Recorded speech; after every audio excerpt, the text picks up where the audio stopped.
Assalamualaikum warahmatullahi wabarakatuh dan salam sejahtera kepada semua yang menyertai siri webinar pada hari ini.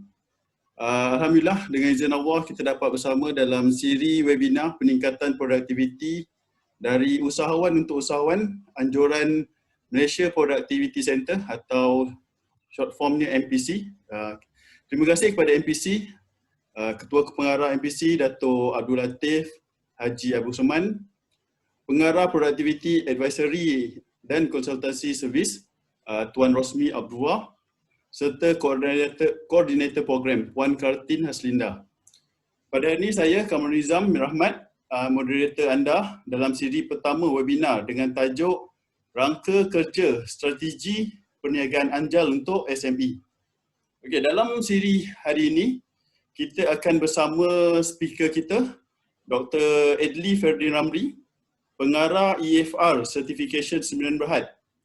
Dengan latar belakang dan pengalaman luas beliau dalam bidang audit dan akreditasi persijilan terhadap ratusan syarikat besar, sederhana dan kecil di dalam Malaysia dan di luar negara, akan memberi kita pandangan secara dalaman dan luaran sesebuah organisasi dan mempelajari kekuatan, kelebihan, peluang penambahbaikan dalam organisasi tersebut.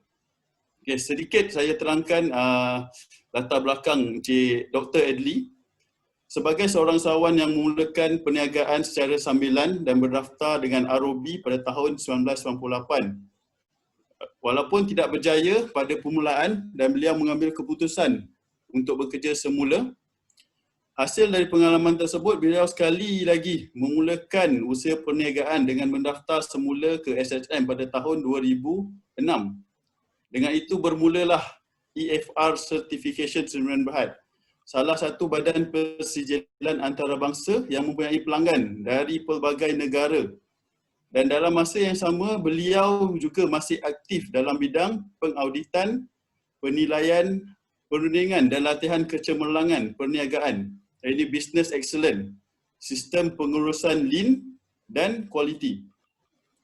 Pernah dianugerahkan Industry Solution Award dan Productivity Specialist pada tahun 2014 dan 2016 dari Industrial Engineer and Operation Management International Society yang berpusat di Michigan, Amerika Syarikat. Dr. Edli dilahirkan pada tahun 1975 di Batu Pahat, Johor, mendapat pendidikan awal di Batu Pahat sebelum ke MRSM Muar dan seterusnya ke ITM Shah Alam. Beliau mendapat ijazah sarjana muda kesejuruteraan mekanikal dalam pengkhususan pembuatan dan pengurusan dari University of Bradford, United Kingdom. Beliau kemudian melanjutkan pengajian di Sheffield Hallam University, United Kingdom bagi sarjana sains dalam sistem pembuatan dan pengurusan. Seterusnya, beliau secara aktif melakukan kajian dan penyelidikan serta memperolehi ijazah Doktor Falsafah dari Universiti Teknologi Tun Hussein On, Batu Pahat, Johor, Malaysia. Okey, mengenai tajuk kita pada hari ini, rangka kerja strategi perniagaan anjal untuk SME. So dalam segi terjemahan bahasa, anjal masuk elastik, flexibility elastik, dan dalam aspek perniagaan ia merangkumi kemampuan strategi sesuatu perniagaan tersebut. Jadi dalam siri webinar ini, speaker kita akan membincangkan topik dalam 3 poin utama. Yang pertama itu pengenalan strategi, strategi awalan dan strategi keluar. Sebelum saya menjemput speaker kita, Dr. Edli, ingin saya nyatakan bahawa kita membuka ruangan soalan kepada semua peserta. So, anda ada pada tab webinar anda, ada tab soalan pada menu, bahagian menu, anda hanya perlu typekan soalan anda dan pada masa yang sesuai saya akan bacakan kepada Dr. Edli. Okay, jadi tanpa melengah masa, saya menjemput Dr. Edli untuk memulakan perkongsian. Assalamualaikum warahmatullahi wabarakatuh. Okay. Terima kasih Cik Nizam. Okay, jadi alhamdulillah kita dapat bersama dalam sesi pagi ini yang dianjurkan oleh MPC. Okey, jadi MPC menjemput kami semua untuk berkongsi lah pengalaman bagaimana untuk memulakan kalau yang belum berniaga lagi, okey, apakah strategi-strategi yang perlu kita buat dalam ataupun strategi awalan. Okey, dan kemudian apakah strategi yang seterusnya lah untuk kita orang kata sediakan okey, saya pun dengan Tuan Nizam rasa pun dah kenal lama Tuan Nizam. Boleh tahan tak? Seorang usahawan juga tapi sekarang ni masih lagi sambilan. Masih lagi sambilan tapi InsyaAllah akan berikutnya. ada bengkel dulu saya kenal pun dia ada kedai jual barang second first kenal dulu di Import export. Import export. Barang second. Alright, so seorang yang hebat juga Encik Nizam. Jadi saya cuma kongsi apa yang kita boleh supaya perniagaan kita lebih kata lebih fleksibel. Okay, so bila ada masalah macam COVID dan sebagainya, kita mempunyai lah kata pelan-pelan tindakan untuk nak memastikan perniagaan kita masih lagi dapat berlangsung dengan baik. Okey, untuk peserta semua, terima kasih kerana mendaftar, dan juga masuk pagi ini. Tengok ada lebih kurang 50 lebih juga peserta. Alhamdulillah. Jadi saya haraplah yang ramai-ramai ni kita dapat sama-sama berkongsi juga mungkin kalau ada nak share tentang perniagaan masing-masing ataupun nak bertanya apakah strategi yang sesuai untuk company yang dah mana yang berniaga tu. Okey, jadi saya jemput untuk you all adakan soalan lah kerana sesi live ni kelebihan dia ada soalan. Kita boleh buat sesi soal jawab. Berbanding dengan rakaman walaupun sesi ni dirakam tapi tak dapat kita live feedback. Tak dapat live feedback daripada speaker. Okay. Jadi gunakan peluang ni dalam 1 jam. InsyaAllah kita akan berkongsi tentang rangka kerja strategi perniagaan, iaitu ini adalah salah satu yang asas lah. Okey, kalau tengok dekat dalam slide-slide saya ni, saya banyak letak kata gambar-gambar kapal layar. Okey, kerana apa yang saya nampak apabila kita ingin memulakan perniagaan, okey, sebenarnya ia adalah satu proses yang kita boleh buat analogi lah. Analogi kalau berniaga ni sebenarnya kita adalah menjalankan ataupun kita berlayar lah senang kita. Ataupun kita ni nak terjun ke laut untuk sampai ke satu-satu destinasi tu. Okey, jadi pengenalan strategi perumpamaan yang saya buatkan, perniagaan adalah satu pelayaran. Okey, nak berlayar ni macam-macam. Contohnya kalau kita tak berlayar jauh pun, mungkin kita punya perniagaan yang baru nak mula lah. Dulu kecil-kecil pernah juga jual goreng pisang. Okey, yang tu dia punya pelayaran dia tak jauh. Okey, jadi kita pun terjun je sungai. Okey. Kita terjun orang kawan ajak buat, kita pun join dia. Okey, kemudian kita pun berenang lah, cubalah berenang. Oleh kerana dia punya destinasi dia tak jauh. Okey, jadi alhamdulillah kita sampai ke destinasi. Kita dengan berenang je sampai ke destinasi. Okey, kerana setiap pelayaran ini mempunyai destinasi. So, destinasi ni ada 2. Okey, satu destinasi yang kita panggil sebagai destinasi penerokaan. Okey, ataupun destinasi yang kita telah tetapkan. Okey, beza dia ialah kalau dah tetapkan, contohnya tadi kita plan lah memang nak berniaga kecil sekejap aja. Okey, jadi kita terjun, dia punya persediaan pun tak perlu banyak lah, terjun ke laut ni, okey, berenang, sampailah ke destinasi dia. Okey, itu kita panggil dia destinasi yang ditetapkan. Okey, tapi ada juga destinasi yang ditetapkan ni kita nak berlayar jauh. Kerana contohnya saya masa mula-mula cuba nak berniaga, tetapi destinasi pun tak tahu. Okey, itu yang kata instead of pergi ke destinasi, kita patah balik ke darat lah. Patah balik ke darat pasal kalau kita pasal kalau teruskan berenang tak tahu nak pergi mana. Lepas tu dah penat, macam dah tak berjaya, jadi apa yang saya buat lepas tahun 98, masa tu nama pun bukan SSM, dia nama tu panggil ROB pada waktu tu, Register of Business.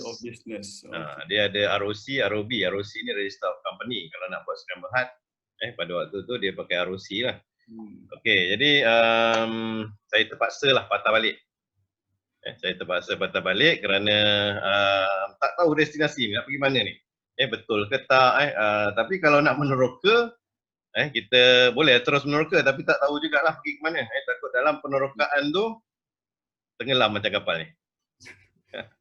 Okey, tapi yang ni kalau perumpamaan kapal ni biasanya saya panggil dia satu perniagaan yang mempunyai pelaburan ataupun investment yang tinggi dan besar lah. Jadi kapal besar kan, jadi dia nak berlayar dengan kapal besar, dia nak pergi jauh. Okay, so dia dah buat persediaan, investment dia pun tinggi. Kemudian barulah dia menjalankan pelayaran dia. Okay, tapi kalau kita punya investment rendah, mungkin kita pakai boat je lah dulu. Kita pakai boat atau kita pakai sampan kan, untuk permulaan lah. Okay, jadi yang tu nanti saya akan sharekan dalam bab yang kedua nanti, section yang kedua, iaitu strategi awalan.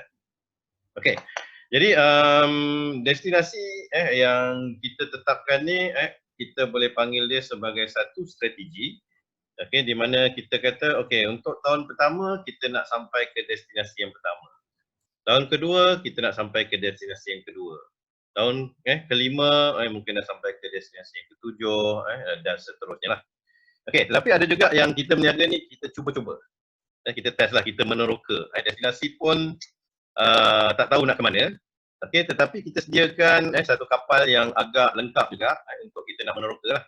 Okey, so dalam kapal ni cukuplah makanan dia cukup, dia punya life jacket pun cukup, alat keselamatan cukup. Jadi kita pun berlayar, kita try lah orang buat bisnes, orang kata direct selling, kita join lah direct selling. Okay, orang buat bisnes jual insurans, kita pun jual lah insurans. Itu kita panggil dia adalah strategi penerokaan. Kita meneroka. Okay, tetapi strategi penerokaan ini pun perlu ada satu destinasi yang perlu ditetapkan, supaya kita tidak terus meneroka lah. Pasal meneroka ni dia ada satu tahap, macam kalau saya berniaga ni, lepas 3 tahun, lepas 4 tahun ni dia dah rasa penat. Bila dah rasa penat ni, dia punya motivation dalam perniagaan ataupun dalam bisnes ni akan berkurangan lah. Akan menyebabkan kita rasa demotivate, macam jumpa customer pun dah macam tak nak layan. Masa mula-mula berniaga punyalah senyum sampai ke telinga dia senyum dia jumpa customer. Masuk tahun ketiga, tahun keempat dia punya senyum dia dah kurang. Okey, jadi kita dalam perniagaan ini kita perlu ada destinasi, iaitu yang pertama. Dan untuk mencapai destinasi tersebut, kita memerlukan persiapan. Okey, seperti yang saya kata tadi, kalau kita modal kecil, kita letakkan destinasi yang tidak berapa jauh, tetapi kita sediakan juga peralatan-peralatan untuk kita nak pergi kepada destinasi tersebut. Okay, jadi itu adalah perumpamaan strategi dan juga perniagaan. Okey, kita boleh bayangkan apabila kita tidak mempunyai strategi, kita tidak mempunyai persiapan, tiba-tiba kita berada di tengah laut, kita tak nampak daratan dah. Bila kita dah tak nampak daratan, kita dah tak tahu nak pergi ke mana, katakan bekalan makanan dah habis, tenaga dah habis, akhirnya perniagaan itu akan tersungkurlah, tertutuplah. Okey, jadi sebab itu antara kepentingan dalam perniagaan ini ialah kita memerlukan strategi. Okey, untuk sesi ini strategi yang saya nak kongsikan sebenarnya saya fokuskan pada awalan dan akhiran. Kenapa? Kerana apabila kita berniaga ni, dia mesti ada exit plan, bahasa orang putih ni. Okay, saya ambil contoh exit plan antara yang yang saya tengok lah antara usahawan-usahawan yang hebat lah, contohnya macam Elon Musk, Tesla. Okey, dia setiap perniagaan yang dia buat tu mesti ada exit plan. Dia memulakan dia punya perniagaan iaitu dia start dengan buat program ZIP. Tahun 90, tak silap saya lah 94, 96 lah macam tu. Dia buat ZIP dulu pada waktu tu. Umur dia pun masa tu awal 20-an. Dan apabila dia buat sesuatu tu sebenarnya dia nampak sampai satu masa dia akan jual dia punya bisnes dia. Dia jual bisnes dia. Jadi exit plan dia ialah dia set satu bisnes, contohnya ZIP. Selepas 2 tahun actually dia punya modal masa tu 20,000, 20-25,000 lah. Elon Musk masa tu dia buat ZIP punya teknologi, kemudian dijual lah untuk orang nak email, dapat kurangkan dia punya saiz. Okey, dan dia dapat jual jutaan dolar pada waktu tu selepas 2 tahun. Okey, lepas tu dia buat PayPal. Dia set up PayPal. Pun lepas tu dia jual juga. Jadi setiap perniagaan dia buat tu dia tak simpan orang kata sampai ke akhir hayat dia. Dan dia ada destinasi dia. Mungkin destinasi dia yang pertama tadi dia sampai ke satu pulau tu. Okey, dia tak kahwin lah dengan orang kat pulau tu kan. Kalau dia kahwin dengan pulau tu, maksud dia zip code tu sampai sekarang, zip software tu sampai sekarang lah. Okey, dia bergaul-gaul dekat pulau tu. Okey, sampai satu masa, dia kata dia akan leave that island. Okey, so dia pergi kepada pulau PayPal pula. PayPal masih ada lagi. Zip pun masih lagi digunakan. Itu semua Elon Musk punya produk. Okay, jadi setiap perniagaan dia ada exit plan. Jadi dalam webinar ni saya akan sharekan, bila saya pergi kepada company, saya tanya kepada usahawan-usahawan lah, terutama owner company, apa you punya exit plan dalam perniagaan. Okay, SME kebanyakannya, saya boleh kata 99% tidak define ataupun tidak meletakkan strategi keluar dalam perniagaan. Dia boleh juga strategi keluar nak bagi waris, itu dalam section kita yang ketiga nanti. Okey, kerana bila ada strategi untuk masuk dan keluar di dalam perniagaan ini, kita dapat menyediakan arah untuk perniagaan kita supaya kita boleh fokus sampai kepada destinasi. Okey, selagi tak sampai tu kita akan berusaha untuk capai kita punya destinasi tersebut. Okey, jadi oleh itu perancangan strategik boleh membantu organisasi anda, perniagaan anda dengan membangunkan matlamat dan sasaran yang betul. Dan kita boleh menumpukan usaha untuk mencapai matlamat tersebut. Jadi kita sentiasa bermotivasi lah. Contohnya saya sendiri, permulaan saya start dengan enterprise terlebih dahulu. Tahun 2006 saya start dengan enterprise. Kemudian 2009 saya pergi ke Sdn Bhd, tetapi masih tak jelas lagi perjalanan dia. Jadi yang first Sdn Bhd saya under EFR Minda Tech tu akhirnya dormant lah. Akhirnya tidak aktif. Kemudian saya tukar strategi balik 2014. Saya ada EFR certification Sdn Bhd. Dan sebenarnya ada tujuan kenapa daripada enterprise, walaupun saya ada enterprise dan saya ada Sdn Bhd, dia ada sebab-sebab kenapa saya perlukan Sdn Bhd. Kalau kita berniaga, kita nak kena tahulah kita punya plan keluar kita. Kalau plan keluar kita pun tak tahu, kita maintain je dengan enterprise. Boleh, tetapi untuk nak masuk exit plan, contohnya nak pergi ke nak jual company, nak buat public listed, company-company macam enterprise ni dia tak boleh buat lah. Dan kita paling mahal pun kita boleh jual company, dia tidak berdasarkan modal. Tengoklah kalau nak beli company pun, kata company enterprise ni, biasanya dia tak ada value. Alright. Jadi untuk kita nak tahu lebih lanjut, kita akan masuk ke dalam section yang ketiga nanti, apakah pelan keluar untuk dalam satu perniagaan tersebut. Okey, kalau ada soalan boleh tanya. Ini baru pengenalan. Okey Doktor. Kita teruskan dulu. Saya simpan soalan sebelum kita masuk kepada bab seterusnya. Ada soalan juga jangan masuk. Okey, boleh. Saya tak plan lah untuk nak cerita 8 langkah untuk nak buat. Dalam webinar ni saya hanya ada masa lebih kurang 1 jam saja. Okey, jadi apa yang saya buat ni, saya melontarkan sesuatu. Okey, kemudian kalau anda seorang usahawan, okey, boleh buat kajian. Google dengan apa-apa konsep-konsep yang saya sharekan pada hari ini. Okey, macam contoh cerita pasal Elon Musk tadi, seorang teknokrat untuk kereta Tesla. Kita nak tahu lebih lanjut perjalanan perniagaan dia, apakah strategi-strategi yang dia gunakan. Okay, so you all boleh just Google lah ataupun baca bagaimana perjalanan dia orang tu. Okay, kerana kita nakkan supaya at least setiap SME mempunyai strategi dalam perniagaan dia. Antara sebab juga webinar ni dijalankan apabila saya menjalankan Business Excellence Assessment dalam MPC punya skim produktiviti, peningkatan produktiviti. Okey, kebanyakannya company SME ni dia mempunyai strategi, okey, tetapi strategi dia dalam kepala bos dia. Okey, saya kata ada tak tulis dekat mana-mana? Ada tak dicatatkan? Ada tak contohnya tadi nak pergi ke destinasi kan? Nak pergi destinasi mana tu? Tulis tak destinasi mana nak pergi? Dia kata ada dalam kepala, dia tahu dia nak pergi mana. Nak ikut jalan mana? Apakah persediaan dia ada dalam kepala dalam pemikiran seorang usahawan itulah biasanya.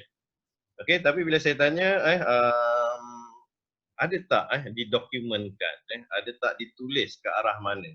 Pasal bila kita nak berjalan ni, contohnya kita nak pergi ke destinasi A, tapi kita tak tulis kita nak pergi destinasi A. Okey, kemudian dalam perjalanan terjumpalah benda-benda lain. Okey, jadi tiba-tiba yang A tu dilupakan. Kerana tak ditulis. Kemudian staff-staff pekerja pun tak tahu bos ni nak bawa aku pergi mana ni sebenarnya ni. Yang pekerja ni duduklah dalam kapal bersama-sama kan. Pun tak tahu ke mana arah tuju. Orang kata bos berlayar pergi destinasi C ke, pergi pulau Hawaii ke, dia kata ikut je lah mana bos nak bawa je lah. Itu berarti biasa terjadi tu, doktor? Ya betul. Pengalaman doktor audit company SME ni, benda ni biasa jadi biasa pasal dia orang ni idea dia tapi tidak diturunkan lah, dituliskan. Jadi kalau apa-apa jadi pada business owner tu sendiri, so masalah untuk semualah. Dengan staff-staff dan pekerja sekali lah dibawa, pasal dia bawa kapal. Dalam kapal tu, kalau kapal tu karam dengan staff-staff tu karam sekali lah. Kalau staff tu pandai, dia ada lifeboat, dia lari dululah dengan lifeboat dia. Tutut lagi. Okay. Tinggallah bos dan kawan-kawan dia. Okay, jadi saya nak sharekan ada 4 perspektif, 4 pilihan yang ada. Anjal ni maksud dia fleksibel pasal dia tak ada salah, tak ada betul dalam perniagaan ni. Strategi yang kamu pilih ada 4 pilihan untuk nak masuk. Okay, ada 4 kedudukan, kita boleh tengok di manakah kita berada. Okay, dan kita ada 4 pilihan untuk keluar. Okay, jadi walaupun dia ada 8 langkah, okay, tetapi dia ada 4 pilihan masuk, 4 pilihan untuk keluar. Okay, dan kita boleh tengok juga di mana kedudukan kita sekarang. Okey, jadi kita boleh fleksibel kat sini mengikut keadaan, mengikut jenis perniagaan yang kita ada. Okey, jadi apakah 4 perspektif yang biasanya company perlu ada? Okey, biasanya company dia pada permulaan lah perspektif yang pertama adalah perspektif untung rugi. Okey, pasal dalam niaga ni dia punya basic untung atau rugi. Tapi ada company dia rugi tapi dia terus niaga. Ada benda lain yang dia kejar sebenarnya. Okey, tapi kita pergi pada basic yang paling simple sekali dan kita akan kongsikan dalam webinar kedua petang ni. Okey, saya akan detailkan tentang perspektif destinasi ni.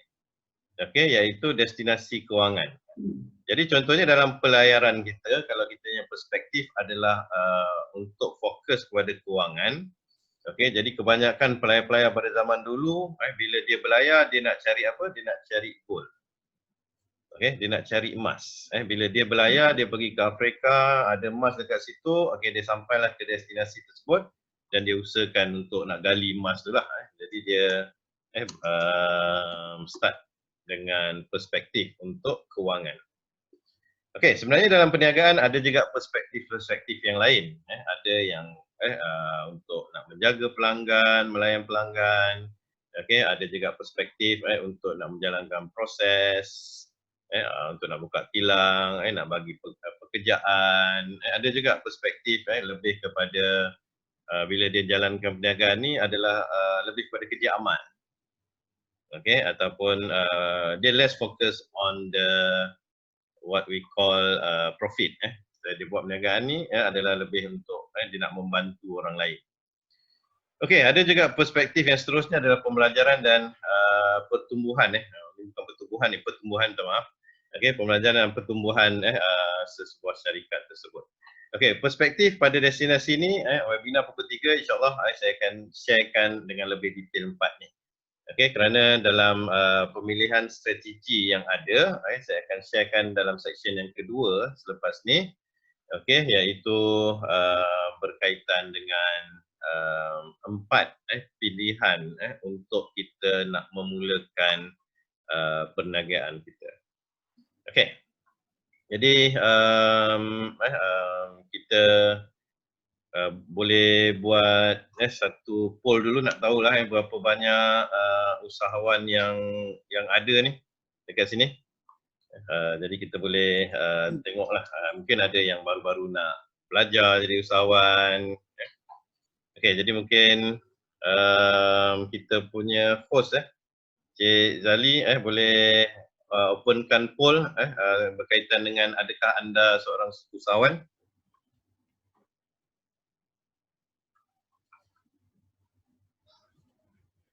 Okey, Dr. Adli, sementara kita jalankan poll tu, ada soalan dari peserta ni. Okey, dia bertanya, tadi Cik Dr. Adli ada terangkan 8 step to create strategy map. Okey, itu saya cakap method lah dia cakap.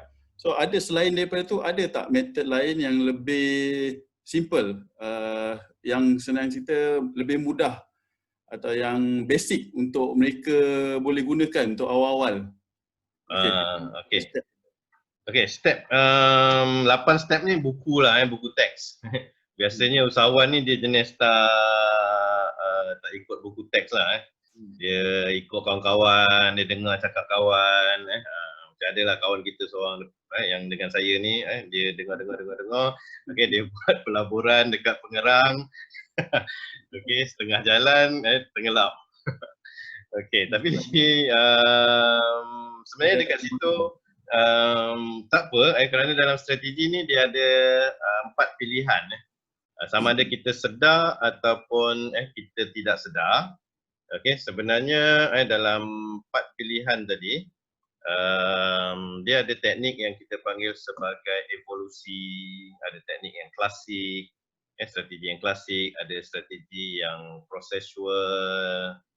Okey, jadi untuk awalan ni, kalau nak ikut 8 step ni dia mungkin panjang. Okey, jadi kita terus nanti pergi pada strategi awalan. Okey, terus kita pergi kepada pilihan yang ada. Jadi step dia simple je, pilih yang mana satu sesuai untuk anda. So dia tak ada rule of thumb, dia bukan hanya kena ambil pada mula daripada strategi, kemudian pergi awalan, pergi untuk yalah. Susah nak cakap benda ni pasal ada yang peniaga dia macam tiba-tiba opportunity tu ada depan mata. Kalau tak diambil macam rugi. Kalau ambil kan aku berhenti kerja tak jadi kan macam mana? Itu yang okey, jadi ada kerisauan dekat situ lah. Jadi sebenarnya keadaan dia adalah kita tengok dekat mana kita berada. Okey, persiapan apa yang kita ada, adakah secara mental dilema yang kita punya mental dah cukup kuat nak pergi terjun laut ni. Nak pergi terjun laut ni contohnya dalam gambar ni Okey, so adakah kita nak terus terjun dengan tak ada bajunya, tak ada makanan. Tapi kalau destinasi tu dekat, kita punya target dia alah dapat ni cepat. Okey, sampai ujung kita selesailah kita punya perniagaan. Okey, tapi kalau dia nak pergi jauh, susahlah. Okey, jadi pilihan dia dekat situ. Lebih kurang doktor, begini kita ada dia punya tool lah, toolkit dia. Dia ada toolkit dia. Okey, di mana terpulang kepada anda, okey, sama ada kita nak pakai sampan ke,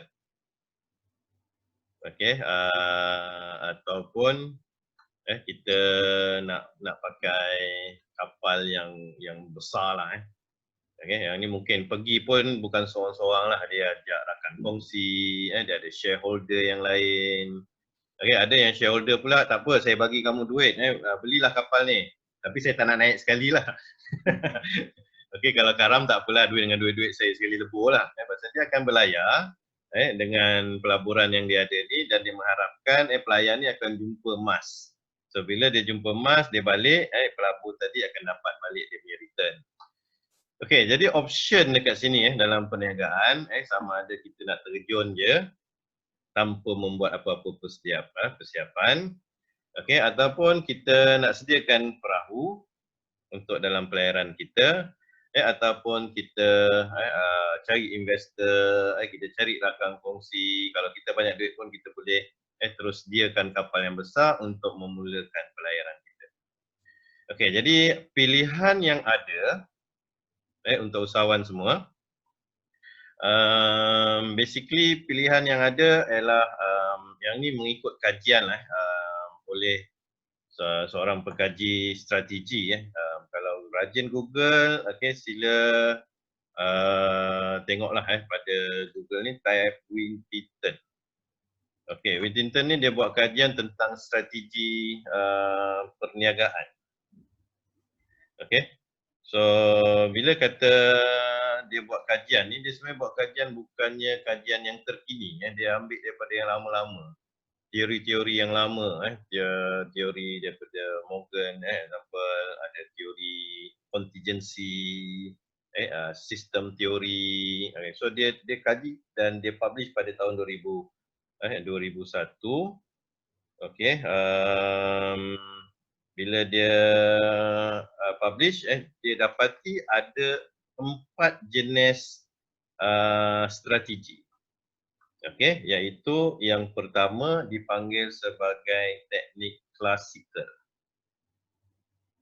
Okey, ataupun strategi yang klasik lah. Okey, strategi yang kedua adalah strategi evolution. Strategi yang ketiga adalah prosesual dan strategi yang keempat adalah sistemik. Ini adalah option yang kita ada, pilihan yang kita ada. Okey, jadi apa beza dia? Okey, beza yang pertama, bila kita kata tentang evolution, okey, dan juga classical. Evolution dan juga classical ni, okey, dia punya fokus memang kepada untung rugi. Okey, so dia punya main dia adalah keuntungan, profit. Dia punya matlamat dia dalam strategi, dia buat perangkaan strategi dia punya main adalah profit. Okey. Yang jenis di bawah ni systemic dan processual. Okey, so dia punya strategi dia kalau dalam orang putih kalau kita Google dia akan tulis ini adalah pluralist Maksud dia ada banyak matlamat selain daripada profit. Okey, so dia ada macam matlamat berkaitan nak memberi peluang pekerjaan kepada masyarakat. Dia nak buat perkhidmatan, dia nak buat khidmat. Okey, dia nak menolong orang. Okey, dia nak buat juga dia punya yayasan ataupun non profit. Okey, jadi dia ada banyak matlamat. Okey, kalau anda seorang usahawan yang baru nak mula-mula lah, baru nak jinak-jinak, okey, saya cadangkanlah ni cadangan. Okey, iaitu yang pertama, ambil teknik evolution terlebih dahulu. Okey, memang target first niaga pada saya memang nak kena dapat keuntungan. Okey, bila saya kata anjal, kita tidak perlu evolution selama-lamanya lah. Kita fleksibel. Evolution ni dia ada kelebihan dan kelemahan dia. Okey, selain daripada profit, okey, yang membezakan antara klasik dengan evolution, Okey, klasik ni dia punya plan dia sangat berstruktur dan long term. Okey, jadi banding dengan evolution, dia punya strategi dia tidak long term. Maksud dia mengikut arus semasa. Okey, klasikal ni biasanya dia investment dia besar. Teknik dia okey, bila dia invest besar, okey dia letak dia punya plan dia, strategi dia 5 hingga 10 tahun terus. Okey, dia akan fokus kepada ROI, return of investment. Okey, jadi dekat situ okey kita nampak pula beza antara klasik okey dan juga evolution ni. Okey, evolution ni dia punya strategi dia boleh berubah-ubah. Dia dalam masa 3 bulan dia boleh tukar. Time musim orang bela ikan keli, okey dia pun terjun buat ikan keli. Kemudian orang bela cacing, dia bela cacing. Apa lagi benda-benda yang orang kata ikut trend semasa. Cendawan. Time cendawan dia cendawan. Dah jadi tahu. Bila time orang suruh melabur ke apa, dia pun melabur. Okey, ni adalah evolution. Maksud dia sebenarnya kalau kita sedar, dia boleh jadi strategi. Kalau kita tak sedar, tu yang tak jadi strategi. Okey, contoh, kita sedar saya nak mulakan perniagaan ni, saya pun tak berapa pasti produk ni boleh jual ke tak. Okey, jadi saya pun gunakan teknik strategi evolution. Saya secara sedar, saya akan targetlah dalam masa 6 bulan. Okey, untuk nak cuba market produk tersebut. Okey, dan jika tidak berjaya, okey, saya akan tukar strategi saya. Dia akan tukar kepada produk-produk yang lain pula. Ini adalah teknik evolution. Okey, kelebihan dia yang pertama ialah usahawan tersebut bila gunakan teknik evolution, pengalaman dia bertambah. Okey, pengalaman dia bertambah, dia try jual cacing, dah kena tipu juga letak letak 5,000 hilang. Buat cendawan letak pula 2,000 hilang juga duit. Okey, tapi kalau dia tak belajar tu, minta maaf lah nak cakap. Sebenarnya bila buat teknik evolution, dia adalah satu proses untuk pembelajaran. Itu kelebihan dia.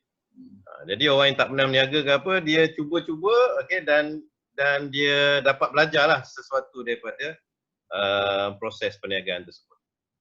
Okey, tetapi kelemahan dia bila kita ni terlalu evolutionary dan kita tidak berubah. Dah berniaga 5 tahun pun masih lagi melompat-lompat. Kejap jual insurans, jumpa orang ni kan, kita pun takut nak jumpa dia.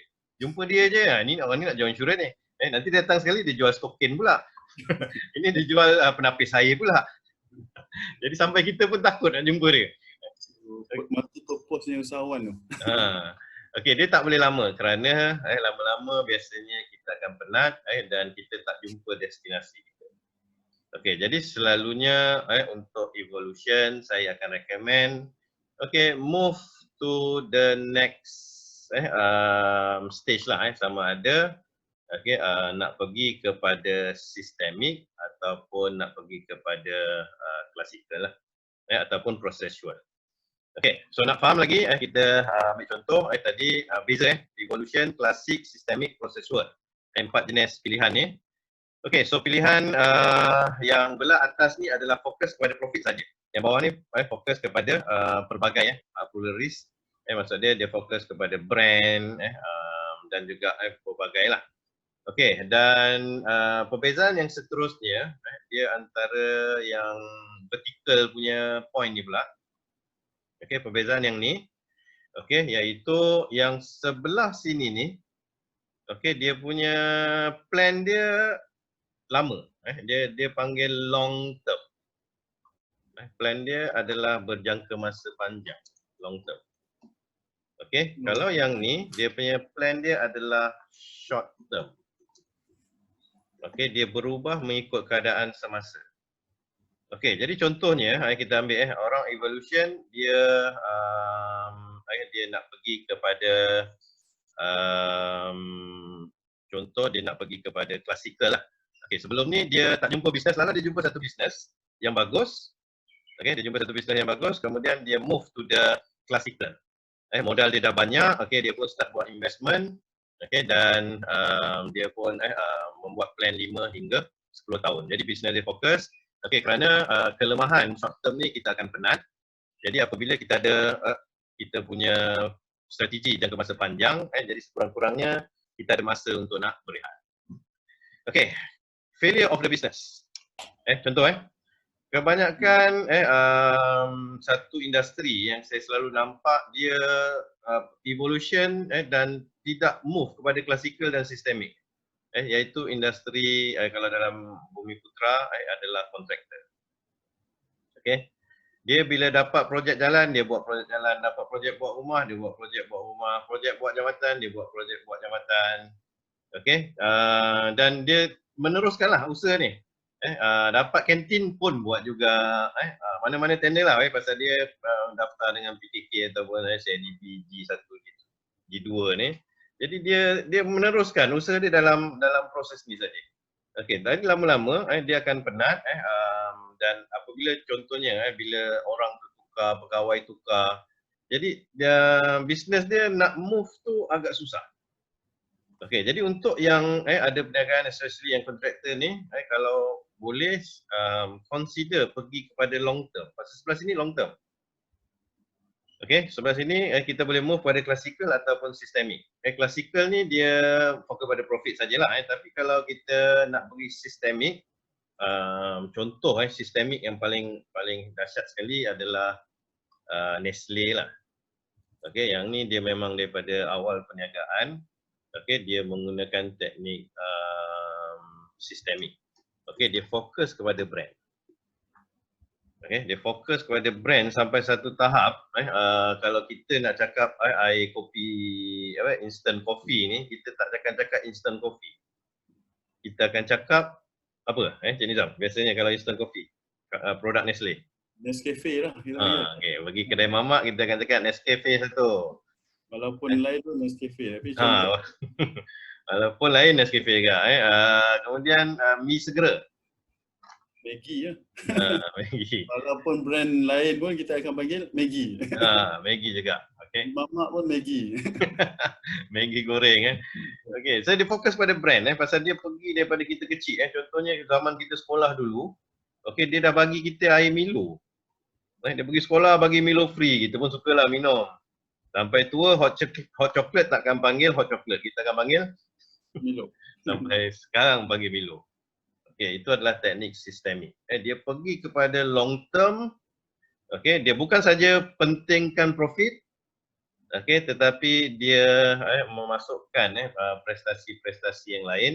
Okay, contohnya customer retention, repeat customer, kemudian customer punya generasi. Okay, so dia move daripada zaman atuk kita, on tua kita sampai kita sekarang. Generasi ke generasi masih lagi menggunakan produk tu. Jadi anjal bermaksud dia kalau kita nak bermula dengan evolution, okay, kemudian kita boleh terus pergi kepada systemic if necessary lah. Buat satu brand sendiri, okay, dan move dengan beberapa prestasi lah. Dalam webinar yang kedua ni, prestasi ni saya akan bincangkan dalam webinar petang nanti. Okay, macam saya ada kesilapan dekat sini kerana saya ni tak suka evolution saya tengok evolution ni biasa banyak business fail, saya tak suka orang buat direct selling. Okay, apa yang saya terus buat ialah saya terus pergi ke sistemik masa saya nak set up company. Okay, dia punya kelemahan dia nak terus sistemik ni dia ambil masa yang lama.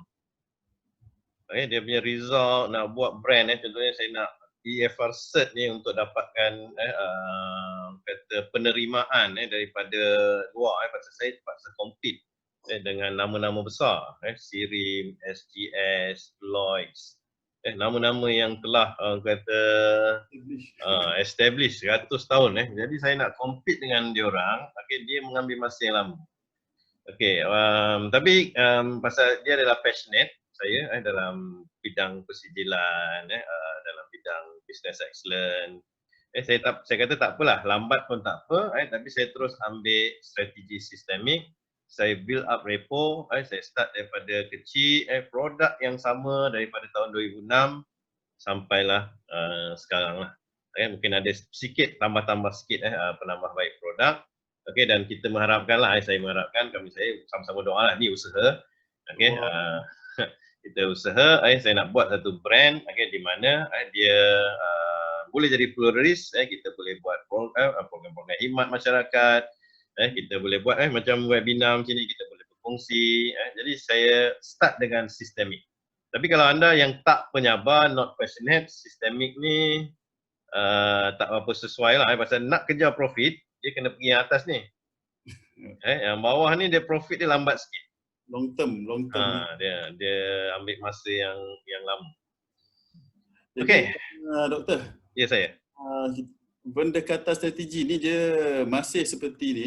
Dia tak ada rule of thumb lah, yang mana satu kita patut start dulu, tapi bergantung pada kesesuaian. Betul? Ya, betul. Bergantung kesesuaian dan apa kita punya target dulu lah. Ya. Tepat sekali. Kesesuaian kita, apa yang kita passionate, apa yang kita suka. Kalau target memang nak untung, orang kata nak pakai Mustang terus kan, memanglah join multi level lah kan. Tapi dia buatkan brand untuk orang lain lah. Dan kita tak boleh selama-lama dekat situ. Kita kalau usahawan ni, kita akan ada produk-produk yang baru. Jadi kita boleh ubah kita punya strategi daripada evolution tadi masuk multi level ke apa, dah ada duit modal. We move to satu yang kita passionate, yang kita suka, kita develop dekat situ, kita buat brand dia. Dan kita besarkan dia lah. Pasal bila nak besar ni, dia mesti ada apa yang kita panggil sebagai exit plan nantilah. Yang menarik tadi macam contoh sebelum ni lah yang Doktor terangkan Elon Musk tu, daripada Zip, kemudian dia jual Zip, dia buka PayPal, kemudian sekarang ni semua orang kenal dia lah, Tesla. Itu salah satu contoh, kadang kita tak nampak. Contoh Zip tu, kita pun tak tahu dia ni, dia create, dia jual. So dia dapat modal, dia buka PayPal. Dapat modal dan dia buka yang lain. So kadang usahawan tak nampak benda tu. Betul, kadang dia fokus pada satu saja kan. Betul. Pasal dia tak ada exit plan. Bila dia buat berniaga, dia tak tahu dia nak berniaga ni sampai bila. Dia nak sampai pencen ke, nak sampai 60 ke, 70 ke, 80. Pasal saya ada jumpa juga klien saya 73 tahun. Dia masih lagi menggunakan teknik klasikal. Dia buat dia punya bisnes, buat kilang, beli company orang. Tapi kita tak nampak dia punya exit plan, jalan keluar dia apa. Jadi nak pencen ke tak pencen ni, ataupun dia nak buat bisnes dia masuk dalam kubur sekali ke apa. Penting tu perancangan. Ya, betul. Jadi dekat situ pilihan ada dan kita boleh tengok jugalah dari segi di mana kita berada sekarang. Sama ada masih employ ataupun dia campuran. Saya pergi pada slide seterusnya. Yang ni tadi saya dah terangkan dekat sana tadi, di mana dalam slide ni saya ceritakan matlamat utama classical dan evolution adalah kepada profit. Dia adalah kepada keuntungan sahaja. Itu adalah classical dan evolution. Dia adalah kepada profit. Tapi kalau beza dua ni, classical dengan evolution ni, classical perancangan dia rapi. Evolution dia mengikut keadaan semasa. Ada juga kalau kita buat pembacaan, kita kata evolution ni adalah survival in the jungle. Dia lebih kepada apa yang ada, nampak rusa, kita dapat buru rusa tu makan, sedap lah gitu. Kemudian 2-3 hari tak ada dapat apa, makanlah daun kayu je. Jadi dia kata dia survival kepada keadaan semasa lah, mengikut keadaan semasa. Jadi kalau klasikal ni dia ada perancangan rapi. Tapi fokus dia profit je lah. Dan dia adalah long term, yang ni adalah short term.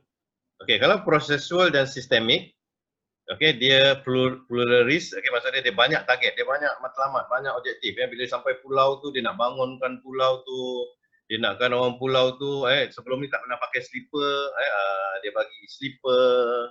Jadi dia buat dia punya brand.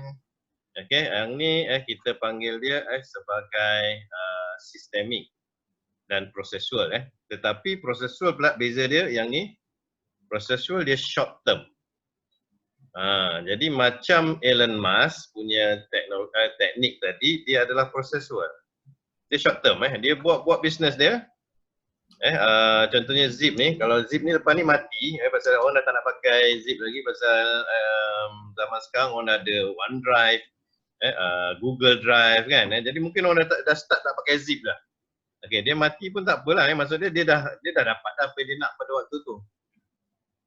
PayPal contohnya dia buat dia short term jadi macam processual ni dia mempunyai banyak matlamat tetapi dia adalah short term.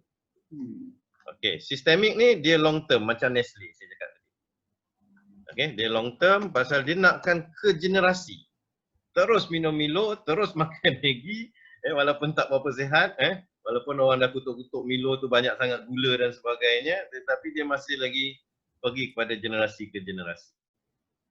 Okey, ini dari segi pemahaman untuk jenis strategi yang kita. Mungkin ada yang dekat sini sekarang ni dalam konteks yang dia ada sekarang, dia mungkin tengah buat processual. Dia short term tapi dia ada banyak matlamat, dia nak tolong orang tapi ada juga mungkin ada klasikal, mungkin ada yang evolution. Jadi kita kena tahu di mana kita berada sekarang lah untuk pemilihan yang seterusnya. Okey, jadi untuk pemilihan kita yang seterusnya. Okey, sekarang betul-betul pasal saya nampak internet saya dia tulis tak stable. Okay, tapi Doktor, harap maaf kalau ada saya boleh ada satu soalan ni dari peserta. Tadi doktor ada terangkan doktor membuat kesilapan dengan terus menggunakan model sistemik apabila memulakan perniagaan. So soalan dia, apakah strategi doktor sekiranya doktor menggunakan strategi evolutionary apabila memulakan perniagaan? Okey, saya sebenarnya masa tu terus saya terus pakai sistemik pasal saya nak buat brand saya nampak saya nak pergi jauh.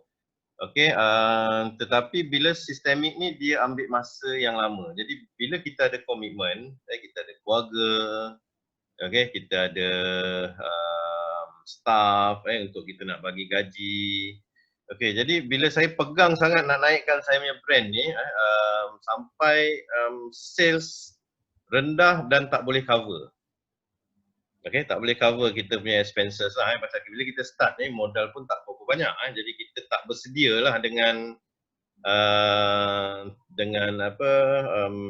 modal dengan capital kerana kita start dengan sistemik start pun modal yang kecil. Okey, jadi saya terpaksa berpatah balik kepada evolution sekejap. Okey, saya cuba cari any business yang boleh bantu saya dapatkan quick cash flow. Okey, supaya saya boleh pergi balik kepada sistemik supaya saya boleh survive. Kalau saya tak pergi kepada evolution, saya tunggu kat sini, mungkin saya dah terpaksa loan bank untuk nak bayar gaji staff. Mungkin nak kena buat OD. Jadi instead of saya terus fokus pada sistemik, saya fleksibelkan diri saya. Okay, tak apalah saya buat kerja-kerja lain. Jadi pada waktu tu instead of ISO dengan ISO TS lah saya punya main product.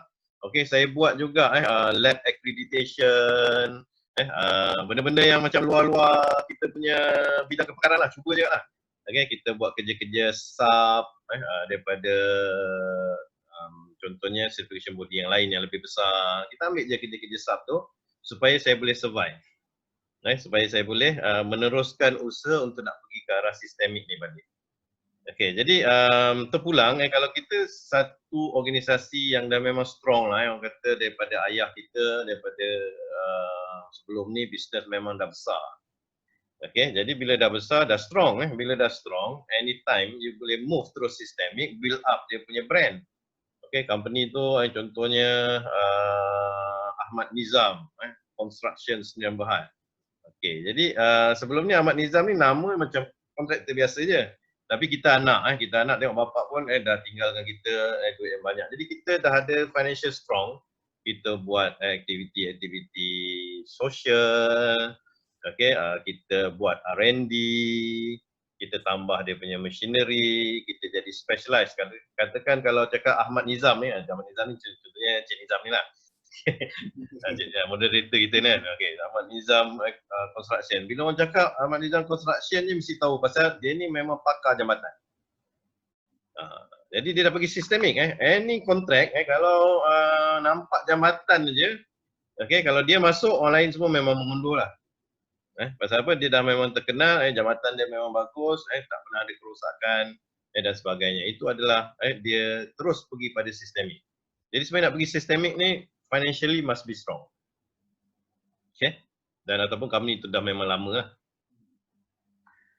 Okay, jadi seterusnya dekat sini, kita kena tengok kita dulu dekat mana lah. Okay, so yang ni saya sebenarnya ambil financial quadrant ataupun cash flow quadrant Robert Kiyosaki lah. Tapi saya dia punya konsep mungkin sedikit berbeza dan saya mempunyai konsep yang sedikit berbeza dalam menggunakan quadrant ni. Okay, dia kata semua orang mesti jadi investor. Saya pun setuju lah, exit plan memang investor lah. Okay, tetapi kita nak tengok yang pertama sekali, okay, sama ada kita ni adalah employee ataupun self-employed. Pasal usahawan ni dia nak kena kategorikan dia kuadran yang mana. Okey, kalau macam Cik Nizam dia ada company sendiri. Okey, kemudian bekerja juga. Dia dua kuadran ni lah. Dia E dan S. Okey. Ada pula orang dia tak kerja dengan orang lain tetapi dia adalah self-employed. Okey, self-employed berbeza dengan business owner. Okay, self-employed ni macam dia bekerja sendiri. Semua kerja dia buat. Okay, dia self-employed. Okay, jadi dia punya flow dia biasanya daripada employee untuk nak pergi kepada seorang usahawan, dia akan start dengan self-employed dulu, dia akan buat kerja.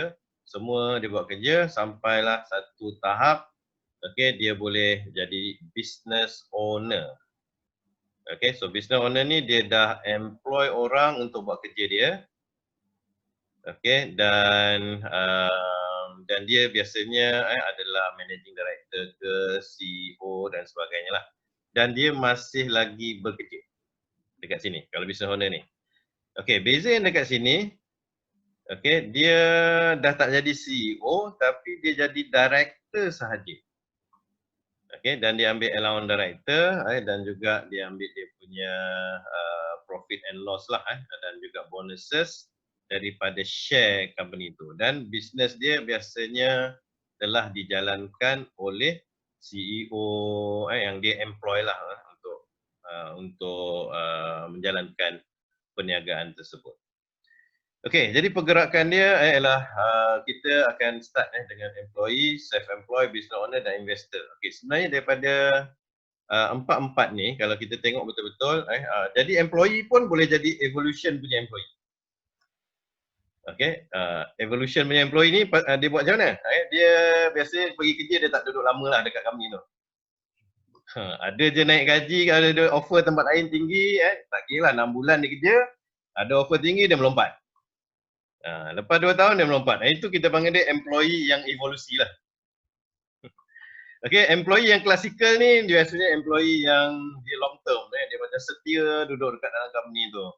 Dia ikut je, dia pasal dia long term. Okay, processual dia short term, tapi dia walaupun short term, dia fokuskan bukan pada gaji saja tau.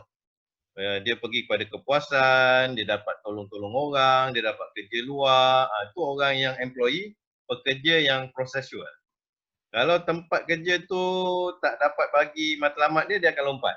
Pasal dia kerja depan mesin je, dia tak suka kerja depan mesin je. Dia mesti kerja depan mesin plus nanti sebelah petang boleh pergi menyapu, sebelah mungkin hari Jumaat, boleh buat kerja-kerja amal, pergi masjid. Bos saya kata pergi, tak apa kau pergi kerja masjid. Ini kau pergi hantar bantuan-bantuan. Pasal dia ada matlamat yang banyak sikit lah. Pasal prosesual dan sistemik ni, dia ada banyak matlamat. Dan ada juga employee yang sistemik. Semua ni kalau kita tengok betul-betul, dia boleh self-employed yang evolusi, self-employed yang klasikal, prosesual, sistemik. Okey, kemudian kalau you are business owner, adakah business owner yang evolusi? Business apa je ada ambil, buka company baru. Ada yang ambil, buka company baru. Ni business owner yang evolusi. Ada masa dia akan jual. Ada masa dia jual. Okey. So yang mana satu pilihan anda? Okey, terpulang, tapi yang pertama kena tahu di manakah kita berada dululah. Kita employee ke, E ke, S ke, B ke, I. Kalau kita S, kita boleh gunakan evolusi, klasikal, prosesual, sistem ini tak ada masalah, tetapi target kita kena pergi kepada B. Pasal selama-lamanya kita tak boleh buat kerja sendiri. Okey, dan selama-lamanya kita tak boleh jadi bos juga, kita kena ambil orang lain untuk manage kita punya duit. Kita jadi investor saja. Okey, jadi dah pukul 12 ni Encik Nizam dah terlajak sikit. Waktunya pun dah hampir ni. Mungkin doktor boleh ni pada yang tajuk akhir tu lah seberingkas sebab masa mencemburui kita ni kan.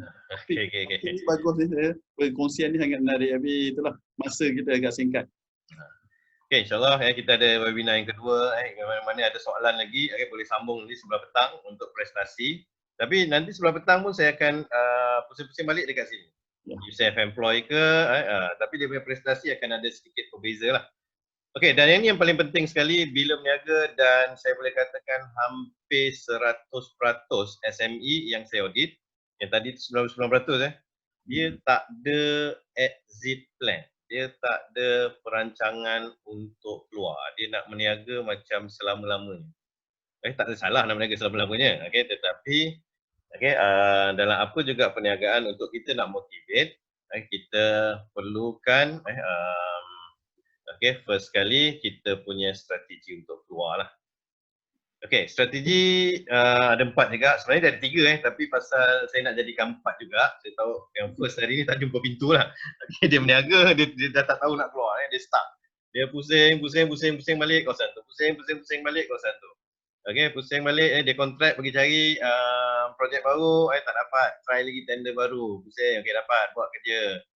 Habis kerja, cari lagi projek baru. Dia pusing je dekat situ. Dia tak ada, orang kata, pergi kepada sistemik dan sebagainya. Dia tak jumpa pintu lah. Boleh teruskan kalau masih ada tenaga lagi. Kalau suka, teruskan. Cuma kesian lah nanti family dan sebagainya. Pasal dia asyik cari jalan, tak jumpa pintu. Jadi family pun tertinggal sekali. Strategi keluar sebenarnya ada 3 daripada permatian saya. Iaitu perniagaan ini akan diwariskan kepada generasi seterusnya lah. Kepada anak, kepada cucu ke. Teknik pewarisan ni kalau kita nak wariskan, sebenarnya tak perlulah risau nak tukar ke sekian berhad ke apa, enterprise pun boleh, jadi dia continue saja legasi lah. Tapi sebenarnya ada kelebihan juga kalau kita tukar kepada sekian berhad. Katakan harta-harta kita semua kita letak dekat dalam company sekian berhad. Kalau anak-anak kita dah memang director, so bila nak tukar tu sebenarnya pasal harta tu harta company. Jadi anak kita pun sebenarnya actually dah termasuk dalam aset dalam aset company tersebut. Jadi bila kita dah meninggal je, dia keluarkan nama kita lah, dia punya share meningkat, jadi dia katakan 4 kredit. Jadi apa juga harta aset kat dalam tu 25%, 20% dia orang. Jadi tak perlu buat duty stamp lagi. Pasal kalau kita tak wariskan kita punya aset, kita buat faraid ataupun kita buat hibah dan sebagainya, bila kita tukar nama tu, dia akan kena ada duty stamp lah. Jadi dia ada kelebihan dan kelemahan. Contohnya waris ni kelemahan yang biasa saya nampak dalam industri. Saya ambil contoh, ada satu company ni, packaging company. Mungkin orang baik haji tahu lah, nampak. Dia punya atuk dia, bapak dia dulu dalam perniagaan memanglah dia punya atuk dia ni set mesin, sapu lantai, buka lah kilang ni daripada kecil sampailah ke besar. So daripada klien mungkin jualan bawah 1 juta dan naik kepada puluhan juta. Tapi dia tak ada membuat exit plan, dia tak ada buat exit plan. Jadi dia bila dia meninggal, dia pas kepada anak dia lah. Jadi lepas pada anak dia pasal dia pakcik tua juga lah, dia pun menjalankan macam bapak dia buat, masih di company tu bagus. Tapi bila yang bapak dia tadi meninggal, dia masuk kepada generasi yang ketiga. Yang generasi ketiga ni, dia dah main game je kan kat rumah kan biasanya. Takkan nak pergi kilang panas-panas, nak set up mesin. Jadi generasi yang ketiga ni apa dia buat? Dia terus jual perniagaan tersebut. Sebab ada satu kotak company lah yang besar, dia sapu semua packaging company. Okey, adalah kat Kulai ni dia company kotak tu.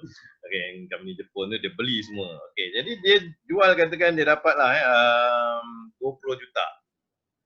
Okey, yang atuk dia ni tadi, bapak dia ni tadi yang kerja penat-penat ni, tak dapat pun merasa orang kata duit yang orang kata selepuk 20 juta tu. Okey, tapi cucu dia yang tak buat apa-apa, yang duduk rumah main game tadi, dapat 20 juta, jual company. Okey, jadi waris ada kelebihan dan juga kelemahan dia. Okey, kalau dia berminat, kita exit plan, kita bagilah kepada anak yang berminat untuk nak run that company, untuk besarkan dia. Okey, dan waris tadi kita minta dia kalau boleh dia pergi kepada yang keempat ni tadi. Perniagaan awam. Okey, bila kita ada perniagaan, contohnya kita set siap-siap lah, kita tak nak bagi waris lah Okey, pasal kita ni dah berniaga, katakan dah 20 tahun berniaga, 15 tahun berniaga, pendapatan tu bulanan adalah katakan bulanan dapat 50,000.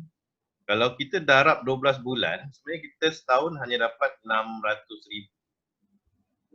Okey, tapi kalau nilai company tu dengan capital, dengan customer, ada orang offer, contohnya company kotak tadilah. Ada orang offer nak jual 20 juta. Okey, 600,000 nak dapat ke 20 juta tu berapa lama? 10 tahun tu. 30 tahun. Jadi cucu dia tadi mungkin dah 20 tahun, 30 tahun, 50 tahun baru dapat. Tu pun duit tu dah habis lah pasal dapat sikit-sikit kan. Okey, jadi exit plan dalam perniagaan biasanya decide sampai satu masa long term kita dah jalan berniaga 15 tahun, 20 tahun. Okey, kita nak jual perniagaan tersebut lah. Supaya contohnya kalau saya dah berniaga daripada 2006, sekarang ni dah 15 tahun, saya ada target lagi dalam 10 tahun. Okey, dengan aset yang ada dah apa, kalau ada orang yang nak ambil, okey, banyak juga company sebenarnya yang berminat untuk ambil company-company yang kecil SME dan sebagainya. Macam company ni dia nak pergi penyerahan awam. Dia akan cari company lain yang lain bisnes, kerana bila Suruhanjaya security dia kata kalau you setakat buat bisnes satu jenis, untuk nak buat penyerahan awam tak boleh pasal dia berisiko. Katakan bisnes tu down, katakan dia buat meniaga hotel. Kalau hotel tu tutup masa Covid ni, habis pelabur-pelabur semua. Jadi biasanya bahagian Suruhanjaya security dia akan mintakan berbagai-bagai jenis perniagaan lah. Jadi sebenarnya ada juga potensial untuk company besar-besar ni untuk beli perniagaan kita. Okey, itu satulah yang company besar. Ada juga yang dia memang equity. Kerja dia memang capital punya company. Kerja dia memang beli. Tapi bukan scammer lah. Kalau boleh jangan yang scammer beli company ni. Dengan kita masuk SPRM ni. Bahaya. Okey. Jadi strategi keluar kita kena set juga dalam jangka masa panjang kita nak jual, ataupun kalau kita ni masih muda lagi, masih muda lagi, kita boleh pergi kepada Berhad. Kerana kalau kita pergi kepada Berhad, maksudnya kita dah start jadi investor sebenarnya. Pasal first kalau kita nak buat IPO, kita saham kita boleh jual hanya 25% saja. 75% tu masih lagi kita punya. Tapi bila dah disenaraikan, katakan kita dah nak pencen lah, kita pun clearkan lah saham kita. Pun dapat keuntungan lah. Kita boleh letak je dekat kita punya, dekat board. Kita cakap, kalau ada orang nak beli RM10, ambil lah. Saya jual lagi 25%. Kalau tak ada orang nak beli, duduk je lah kat situ kan, tak ada masalah. Kalau kita dah pergi pada penyerahan awam. Jadi bila sampai masa kalau kita dah dapat penyerahan awam, kita dapat maintain business tu, at least kita dah sampai jalan keluar lah. Pasal kita keluar daripada perniagaan tu. Yang kita buka tadi, kita masuk, kita buat. Dan kita kalau tak ada strategi keluar ni, kalau dia bankrupt, dia habis gitu je. Tak ada dapat apa-apa. Usaha kita 5 tahun tu tak dapat apa-apa. Hanya pengalaman pahit saja. Tapi kalau kita plan, walaupun kecil, ada orang nak beli, ambil lah, tak apa. Jadi kalau kita masih lagi muda, kita nak terus pergi penyerahan awam, boleh set untuk penyerahan awam. Tapi benda-benda ni, seperti saya kata, boleh Google, boleh study lagi macam mana nak nak berjaya lah kerana yang ni daripada observation saya banyak company yang saya jumpa, yang saya audit, macam ada satu kumpulan perangsang, saya audit company tu, dia buat shareholding dan dia ada SMT. So senang-senang dia dapat 200 juta. Mula-mula start modal tak berapa banyak tapi dia start buat besar, kumpulan perangsang Selangor beli. Kemudian adalah banyak lagi sebenarnya, government punya agensi pun banyak juga. Under GLC pun ada juga nanti anak-anak syarikat untuk jadi subsidiary. Ada saja peluang, tetapi kita kena cantikkanlah. Pada beza dia waris dengan jual perniagaan ni. Kalau nak jual perniagaan, enterprise tak laku. Nanti kita akan cerita dalam prestasi, kalau nak jual perniagaan, financial dia nak kena tengok balance sheet lah. Walaupun untung rugi itu penting, dia punya perniagaan profit naik dan sebagainya, tapi balance sheet lah penting. Apa yang ada dekat dalam tu contohnya owner equity, asset, liability, yang ni nak kena cantikkan. Jadi kalau kita ada perancangan keluar, kita ada strategi keluar, kita dah plan lah benda ni siap-siap. Macam mana nak cantikkan aset kita, macam mana nak cantikkan owner equity kita, macam mana nak cantikkan sale kita. Bila dia punya financial statement ni semua boleh beli dekat SSM. Jadi potential buyer bila dia beli dia dah tahu dah company ni macam mana. Worth tak untuk dia beli. Sekarang semua online dia boleh beli. Jadi saya just baca saya punya final slide sebelum saya serahkan kepada moderator kalau ada soalan dan sebagainya. Dalam final slide saya, basically sebenarnya perancangan tu penting. Dan apa yang saya kongsikan tadi, perancangan awalan penting, sekurang-kurangnya kita tahu apabila kita nak berlayar tersebut, di manakah destinasi yang kita nak pergi. Kalau kemudian apabila kita berlayar, kita tidak akan selama-lamanya berlayar lah. Kita mungkin akan diambil yang oleh tuan punya kita. Jadi kita pun perlu merancang strategi untuk keluar daripada perniagaan kita lah. So sediakan perancangan anda kerana perancangan strategi anda kerana gagal untuk merancang adalah kita sebenarnya merancang untuk gagal. Fail to plan adalah planning to fail. That's my last word. Minta maaf lah terlebih sikit masa 15 minit. Jadi saya serahkan balik kepada moderator. Terima kasih Dr. Adli atas perkongsian. Alhamdulillah, seperti kita beritahu ikutkan pengalaman Dr. Adli ni 1 jam tak cukup untuk dia kupas isi itu lebih detail. Jadi tak kisah, kita ada 5 siri webinar under MPC ni untuk perniagaan SME ni. So boleh simpan soalan kalau ada apa-apa cara, ada persoalan atau persoalan, kita akan jawab kemudian. Kita akan bagi kontak detail untuk Dr. Adli. So ada soalan ni untuk nak dapatkan bagaimana nak kontak, kita akan bagi selepas ni, kita akan jawab. Email Dr. Adli kita akan share, jangan risau. So jangan lupa petang ini pukul 3 sampai 4 webinar kedua, pengurusan prestasi perniagaan untuk SME. So jika ada persoalan untuk yang webinar 1 pun boleh bawa kepada webinar 2 ni, simpan, kita akan jawab lah. Bukan dalam webinar tersebut, tapi kita akan jawab kemudian. Mungkin melalui personal WhatsApp ataupun email Dr. Adli, betul? Pasal kalau you register, actually dekat dalam registration tu ada email saya. So ada persoalan boleh email dekat adliramli@gmail.com tu. Dan registration tak salah saya ada. Dan sambungan sebenarnya webinar kedua ni pasal saya nak cerita exit plan tadi. So bila kata nak exit plan, jadi kita perlu ada metrik prestasi yang kita nak kena plan dalam masa 5 tahun. Contohnya nak jual company lepas 5 tahun. Nak pergi penyeraian awam atau nak pergi berhad, nak pergi listing lepas 10 tahun. Jadi kena ada prestasi yang kita kena set.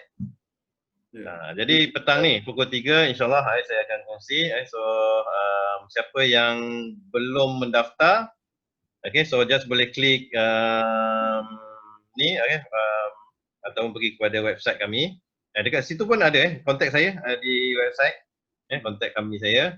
Okey, ataupun boleh scan kepada QR ni. QR code. Okay, InsyaAllah. Terima kasih mencelah Tuan Nizam. Kita kadang bercakap tak berhenti. Tak apa, insyaAllah sebab perkongsian dia menarik, banyak ilmu pengalaman yang dikongsikan bersama yang sangat saya rasa sangat berguna untuk kita semualah, terutama usahawan yang join pada ni. Jadi jangan lepaskan peluang untuk ikuti siri-siri webinar ni 1 sampai 5. Semua berkait lah Dr. Edi. Semua berkait rapat. Semua berkait rapat lah. Jadi jangan lepaskan peluang untuk berkongsi bersama dengan kita. Okey. Saya rasa sampai di sini perkongsian kita pada waktu ini. Jika tiada halangan, kita akan berjumpa lagi petang ini. Okey, terima kasih kepada semua. Okey. Assalamualaikum warahmatullahi wabarakatuh. Waalaikumsalam warahmatullahi.